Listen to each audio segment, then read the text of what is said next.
दोस्तों नमस्कार। आज हम आपको लेकर के आए हैं लखनऊ के चारबाग रेलवे स्टेशन पर।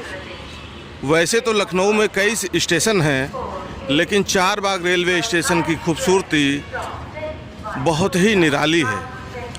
राजपूताना शैली में बने स्टेशन में ऊपर ये जो छोटी छोटी गुंबदें देख रही हैं, अगर इनका ऊपर से फ़ोटो लिया जाए तो ऐसा लगेगा कि शतरंज की मोहरें बिछी हुई हैं। चारबाग स्टेशन का निर्माण 1923 में किया गया था। चारबाग पूरे विश्व में अपनी खूबसूरती को लेकर बहुत ही प्रसिद्ध है। इतिहासकार योगेश प्रवीण का कहना है कि किसी चौपड़ की तरह चार नहरें बिछाकर चार कोनों पर चार बाग बनवाए गए थे। इस तरह के बागों को फारसी ज़बान में चहार बाग कहा जाता था। यही चहार बाग बाद में चार बाग नाम में तब्दील हो गया। कहते हैं कि लखनऊ में जब नवाबों का शासनकाल था, उस टाइम पे नवाब लोग कैसर बाग कोठी में रहा करते थे और वहाँ से वो जब चलते थे तो चार बाग में चारों तरफ लगी बागें और उसके बीच से गई नहरें, उसकी खूबसूरती को देखने के लिए वो लोग आया करते थे। चारबाग की भव्यता आज भी किसी को भी अपना दीवाना बना सकती है। देश के सबसे खूबसूरत स्टेशनों में शुमार चारबाग को ऊपर से देखने पर शतरंज की बिसात जैसा लगता है, जैसा कि हमने बताया था।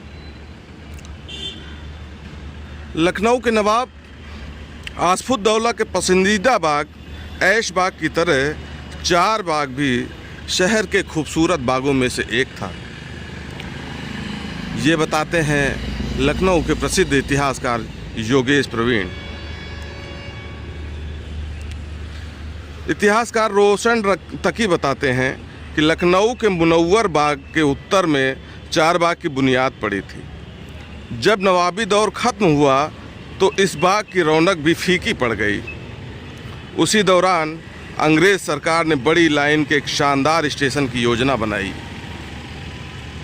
अंग्रेज़ अधिकारियों को मोहम्मद बाग और आलम बाग के बीच का ये इलाका बहुत पसंद आया। ये वो दौर था जब ऐश बाग में लखनऊ का रेलवे स्टेशन था।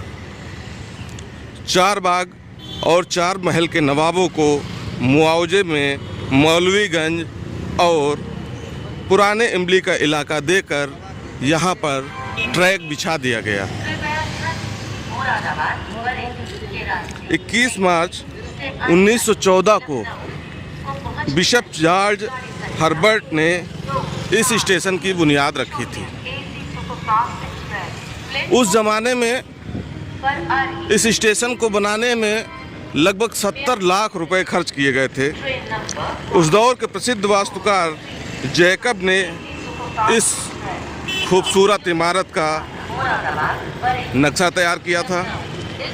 चारबाग स्टेशन के बनने में, जैसा कि मैंने बताया, 70 लाख रुपए लगभग खर्च किए गए। राजपूत शैली में बने इस भवन में कला के दो कौशल दिखाई देते हैं। पहला, ऊपर से देखने पर इस इमारत के छोटे बड़े छतरी नुमा गुंबद मिलकर शतरंज की बिछी बिसात का नमूना पेश करते हैं।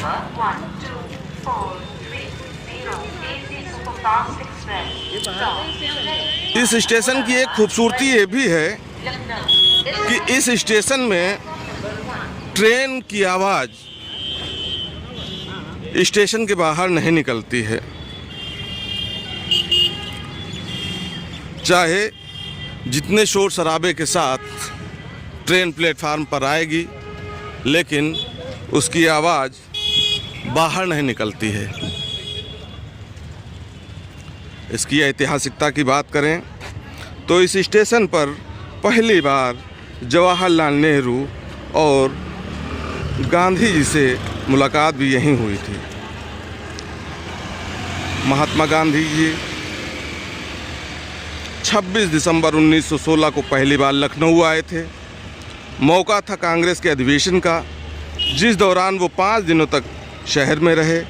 तकरीबन 20 मिनट की मुलाकात में पंडित जी बापू के विचारों से काफ़ी प्रभावित हुए। जवाहरलाल नेहरू अपने पिता मोतीलाल नेहरू के साथ आए थे। इस मुलाकात का जिक्र नेहरू जी ने अपनी आत्मकथा में भी किया है। जिस जगह पर गांधी नेहरू की मुलाकात हुई वहां आजकल स्टेशन की पार्किंग है। इस मिलन की निशानी के तौर पर उस जगह एक पत्थर भी लगा है। दोस्तों, आज थोड़ा समय कम है, हम उस पत्थर तक नहीं जा पा रहे हैं। खोजेंगे उस पत्थर को भी और दिखाएंगे आपको, जो गांधी जी और नेहरू जी की मुलाकात की यादगार के तौर पे लगा है। अब चारबाग रेलवे स्टेशन के ठीक सामने लखनऊ मेट्रो का भी स्टेशन बन गया है, उसको फिर कभी दिखाएंगे।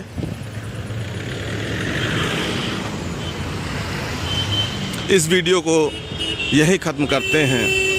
मिलते हैं किसी नए वीडियो में किसी नए विषय के साथ। तब तक के लिए जय हिंद, जय भारत।